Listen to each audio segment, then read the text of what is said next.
Olá, bem-vindo ao nosso estudo diário da lição da Escola Sabatina, oferecido pela editora adventista Sá Feliz da Espanha e a igreja do NASP São Paulo. Esta é a lição número 9 deste trimestre, com o título Bendito o que vem em nome do Senhor. Estamos estudando o livro de Salmos, o verso para memorizar desta semana, Salmos 118, 22 e 23. A pedra que os construtores rejeitaram, essa veio a ser pedra angular. Isto procede do Senhor e é maravilhoso aos nossos olhos. Eu quero que você agora se imagine em um grande museu, onde cada sala revela uma faceta diferente de uma obra de arte. Os salmos são como esta sala, cada salmo oferecendo uma visão única sobre a vida e a obra de Cristo, muito antes de ele ter vindo ao mundo pela primeira vez. O nosso foco no estudo de hoje, que é a introdução dessa semana, é esse versículo tão poderoso, né? A pedra que os construtores rejeitaram, essa veio a ser a pedra angular. Pense um pouquinho nisso. Como algo rejeitado se torna fundamental. Este é um vislumbre da história de Jesus, o Messias, central para a nossa fé, mas que inicialmente foi rejeitado por muitos. Os salmos não são apenas cânticos, eles são também profecias. Falam da divindade de Cristo, da sua missão como o bom pastor, da traição que sofreria e até mesmo da sua ressurreição e ascensão. Isso é surpreendente, você não acha? Cada detalhe do ministério de Cristo, da vida de Cristo, predito séculos antes no livro dos Salmos. E Jesus, conhecendo a importância dessas profecias, as usou para ensinar aos seus discípulos lá no caminho de Emaús, mostrando para eles que cada passo seu foi predito e significativo. Ele queria que os discípulos vissem nas Escrituras a prova de sua missão. Alguns salmos, como o 24 e o 72, apresentam Cristo como o Rei ideal. Os salmos 88 e 102 são como orações do servo sofredor. É uma variedade rica e complexa que nos convida a ver Jesus de uma maneira nova e profunda. Mas por que isso importa para nós hoje? Porque ao entender como Cristo cumpriu essas profecias, encontramos uma fé que é fortalecida e uma conexão mais funda, mais profunda com a história da redenção. Vamos olhar para a nossa própria jornada com esperança, sabendo que assim como Cristo foi a pedra angular rejeitada que se tornou essencial, também nós podemos encontrar o nosso lugar e o nosso propósito no grande plano de Deus para nós. Deus tem um plano especial para cada um de nós. A lição de domingo tem como título Divino Pastor Abnegado. Uma das imagens mais belas e poderosas da Bíblia é a de Deus como nosso pastor. Esse pastor conhece cada ovelha pelo nome. Ele entende as suas necessidades e está sempre pronto a protegê-la. Essa é a imagem que a Bíblia usa para descrever Deus em relação a nós.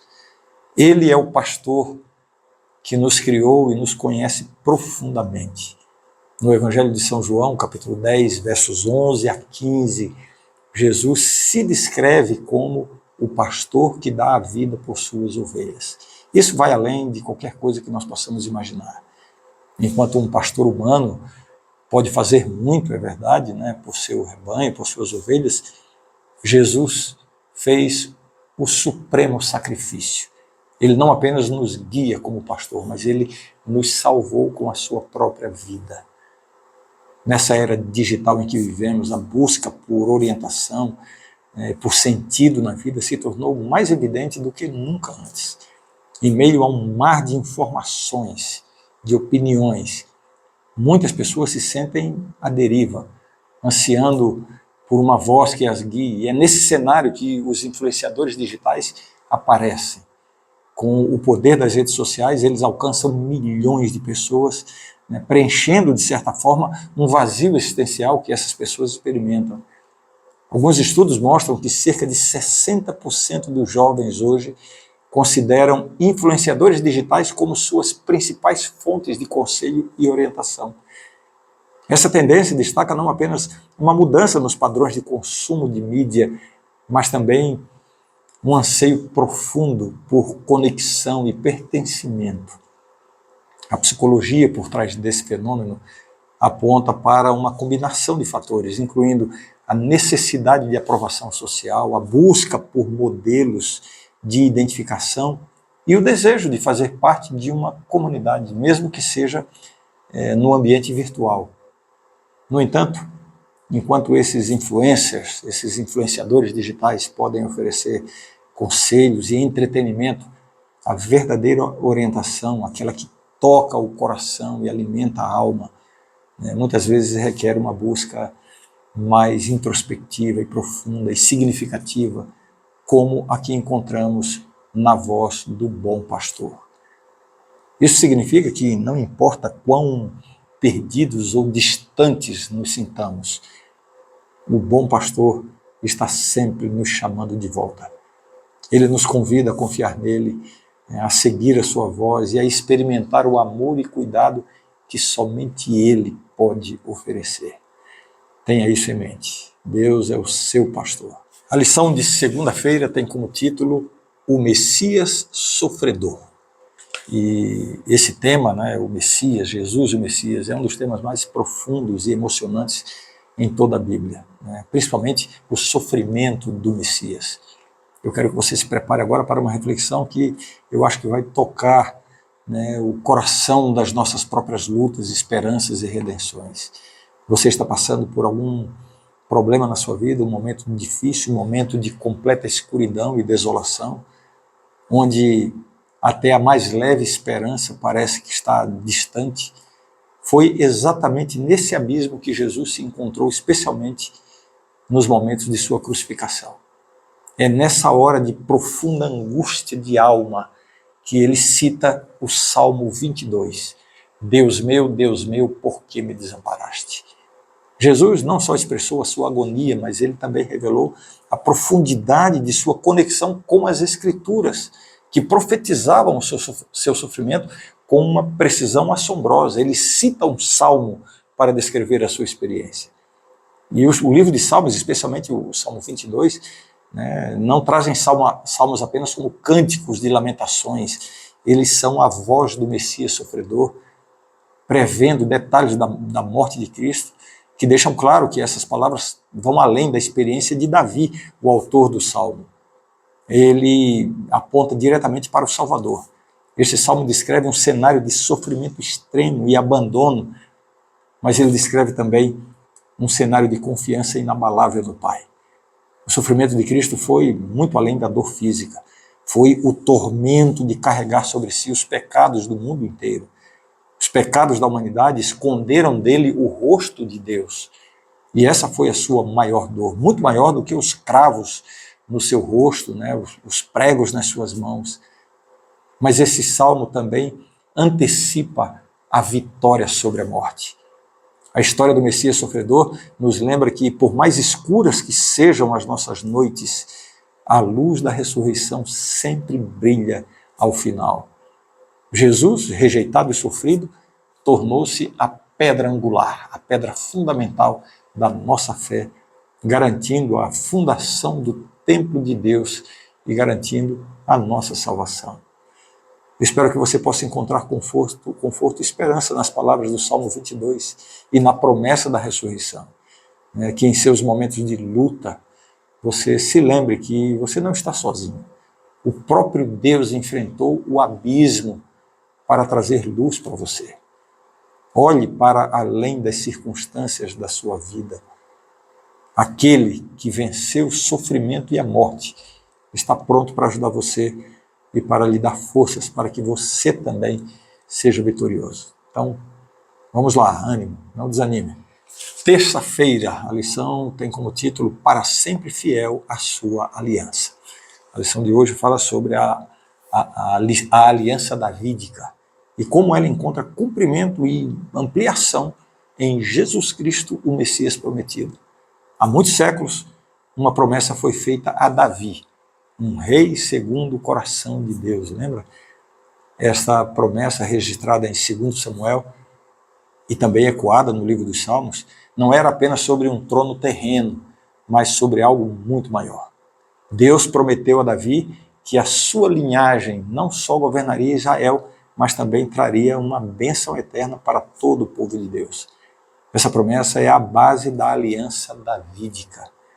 No entanto, a história nos mostra que mesmo os mais devotos, incluindo o rei Davi, tiveram momentos de queda, de falha. O Salmo 89, por exemplo, reflete essa tensão, lamentando como as promessas pareciam distantes diante dos desafios enfrentados por Israel. Será que fomos abandonados por Deus? Ele se perguntava. Mas a resposta, enraizada na fidelidade de Deus, é um retumbante não. A ira de Deus mencionada nos Salmos surge como uma resposta ao afastamento e à desobediência do seu povo. Contudo, é muito importante entender que essa ira não é permanente, não é eterna. Ela serve como um convite ao arrependimento. A ira de Deus é uma demonstração da gravidade do pecado, mas é também uma oportunidade para oferecer perdão ao pecador. A verdadeira beleza da aliança davídica se revela na figura de Jesus. Como descendente de Davi, Jesus não apenas cumpre uma promessa de uma linhagem real, ele a expande, ele a transforma. Em Colossenses, Jesus é chamado de o primogênito de toda a criação. Um título que vai além do aspecto biológico, né, simbolizando honra, autoridade e preeminência. A ressurreição de Jesus é a afirmação divina dessa autoridade, estabelecendo Jesus como o Rei eterno. Não apenas o Rei de Israel, mas o Rei sobre todo o universo. Portanto, não se trata apenas de restauração de um trono terreno, mas do estabelecimento de um reino eterno, baseado na justiça, na paz e no amor. A promessa feita a Davi encontra sua plenitude em Cristo, convidando todos, judeus e gentios, a serem parte desse reino incomparável. Eu espero que essa reflexão sobre a aliança davídica e o seu cumprimento em Cristo renove a sua esperança e fortaleça a sua fé. O título da lição de quarta-feira é O Rei Eterno de Poder Inigualável. Hoje nós vamos estudar sobre a promessa que Deus fez de um Rei eterno, um poder inigualável. E essa promessa encontra o seu cumprimento na pessoa de Jesus Cristo. É isso que nós estamos vendo, como os salmos apontam para Jesus. O Salmo 2 nos apresenta uma visão profética extraordinária, a adoção divina do Rei Messias. A expressão é assim: Tu és meu filho, hoje te gerei. Essa expressão, encontrada no Salmo 2, verso 7, e citada no Novo Testamento, frequentemente é usada para afirmar que Cristo foi criado ou foi gerado por Deus. No entanto, essa interpretação está equivocada. Na tradição bíblica, essa expressão é utilizada para denotar a investidura divina de autoridade e o estabelecimento de uma relação especial de filiação, Jesus como Filho de Deus. No contexto messiânico, particularmente em sua aplicação a Jesus, a expressão simboliza não a criação ou origem de Cristo, né? Tu és meu filho, eu hoje te gerei, mas a sua identificação como Filho eterno de Deus, destacando a sua autoridade e preeminência, e também a natureza de sua filiação divina. Ao ser aplicada a Jesus, especialmente em referência à sua ressurreição, como está em Atos capítulo 13, verso 33, essa expressão ressalta a confirmação e declaração divina de Jesus como o Messias prometido, o Rei eterno, e afirma a sua divindade, em vez de sugerir que ele foi criado ou gerado por Deus, como alguns pensam. A posição de Cristo é reforçada no Salmo 110, onde ele é descrito sentado à direita de Deus, né, um lugar de incomparável poder e honra. Esta não é uma afirmação da identidade messiânica de Jesus apenas, integrando-o na divindade e sublinhando a sua vitória definitiva sobre os inimigos. Ela realmente confirma a divindade de Cristo. Agora, vamos falar sobre essa vitória de Cristo, né? A Bíblia nos dá uma imagem poderosa. Cristo fazendo dos seus inimigos um estrado para os seus pés. Não quer dizer que ele seja um governante que exerce terror, autoritarismo. Cristo é um líder justo. O seu cajado simboliza a autoridade e o juízo divino que põe fim ao governo do mal. E essa vitória não é apenas uma esperança futura, ela tem implicações agora. A cena pré-advento de Daniel 7 nos mostra que após o julgamento divino, o reino eterno de Cristo é estabelecido. Essa é uma promessa assegurada pela cruz. Este reino é de justiça, de paz, de alegria, onde todos que confiam no rei são abençoados e se alegram sob o seu reinado soberano e justo. Isso é maravilhoso. Eu espero que essa reflexão inspire você essa confiança e essa esperança maravilhosa em Deus. A lição de quinta-feira tem como título Sacerdote Eterno segundo a ordem de Melquisedeque. A lição de hoje trata de uma promessa interessante nas Escrituras. O sacerdócio segundo a ordem de Melquisedeque. Vamos entender isso. Essa promessa está no Salmo 110. Esse conceito, embora complexo, revela a natureza eterna e abrangente da missão do Messias. Inicialmente temos que entender a figura de Melquisedeque, mencionada brevemente na Bíblia, mas que tem uma importância muito grande, muito ampla. Melquisedeque, identificado como rei de Salém, ele vem e abençoa Abraão. E ele é descrito também como sacerdote do Deus Altíssimo. Nos tempos antigos, os reis governavam e os sacerdotes intercediam. Raramente esses papéis se cruzavam. No entanto, Deus anunciou algo novo através do rei Davi. Um Messias que seria tanto rei quanto sacerdote, unindo em si o poder de governar e a graça de interceder.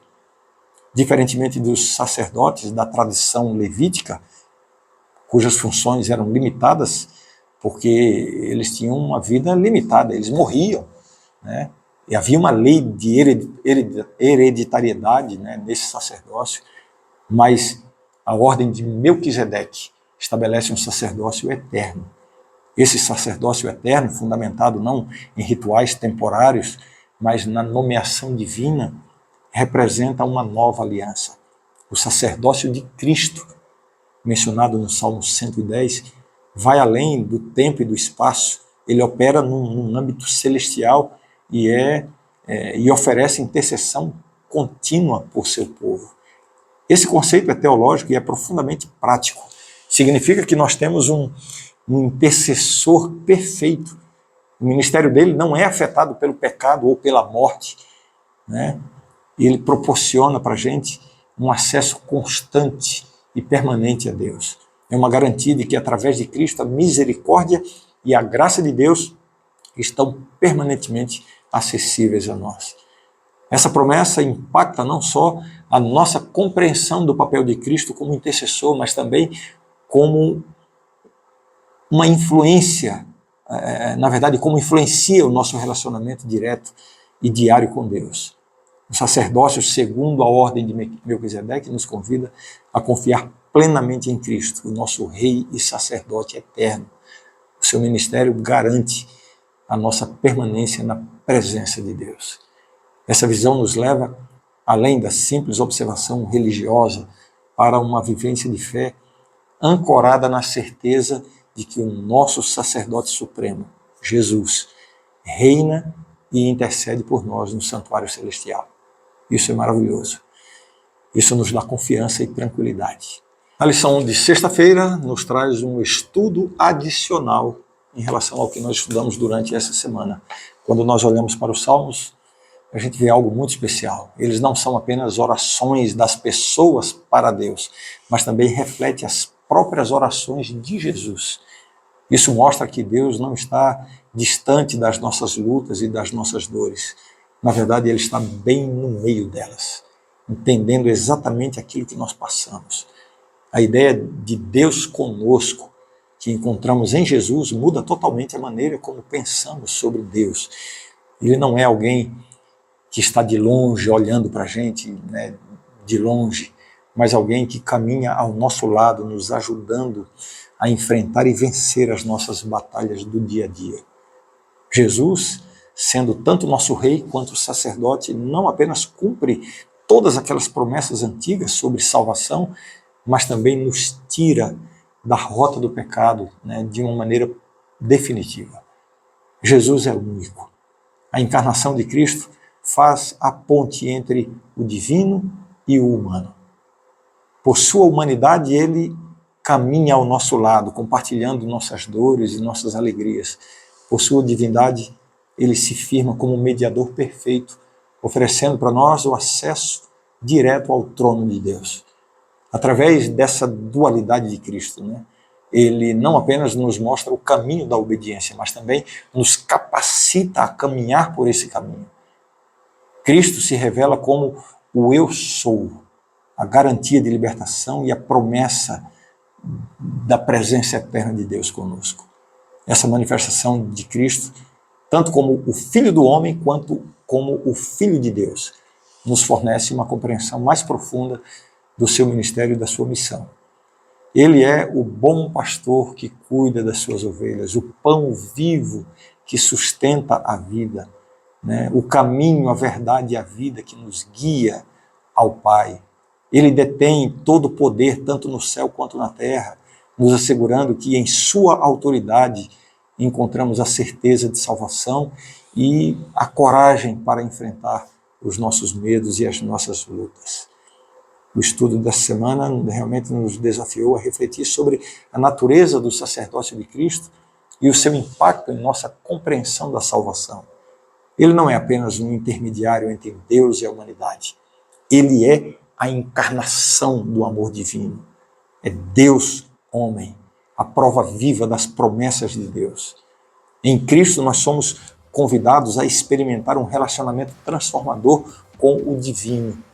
Um relacionamento que não é definido por rituais e tradições e dogmas, mas pela presença viva de Deus em nossa vida cotidiana. Espero que a lição de hoje tenha sido importante para você, como foi para mim. E a gente se vê amanhã para iniciarmos juntos uma nova semana de estudo da Escola Sabatina. Um forte abraço e até amanhã.